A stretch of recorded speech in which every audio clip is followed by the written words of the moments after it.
নিজের সবটুকু যার জন্য ত্যাগ করেছেন সেও একদিন বলবে, কেন করেছিলে? আমি কি করতে বলেছিলাম? সমস্ত সমস্যায় তার পাশে থাকার পরও একদিন শুনতে হবে, আমার সমস্যা আমি মিটিয়ে নিতে পারতাম, তুমি না থাকলেও চলতো। তার সমস্ত হারিয়ে যাওয়া সম্পর্ককে চেষ্টা করে তার কাছে ফিরিয়ে দেওয়ার পরও আচমকা সে বলবে, আপনি নাকি তাকে একা করে দিতে চেয়েছেন। আমাদের সবার মনে রাখা উচিত, মানুষের দীর্ঘশ্বাস খুব খারাপ জিনিস। এগুলো আমাদেরকে সামনে এগুতে গেলে শেকলের মতো পায়ে টেনে ধরে, যার ইংরেজি হচ্ছে রিভেঞ্জ অফ নেচার।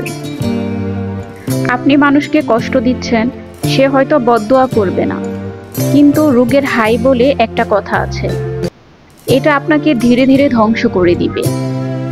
আমার ভিডিওগুলো যদি আপনাদের কাছে ভালো লেগে থাকে তাহলে আমার চ্যানেলটি সাবস্ক্রাইব করতে ভুলবেন না। ধন্যবাদ সবাইকে। আল্লাহ হাফেজ।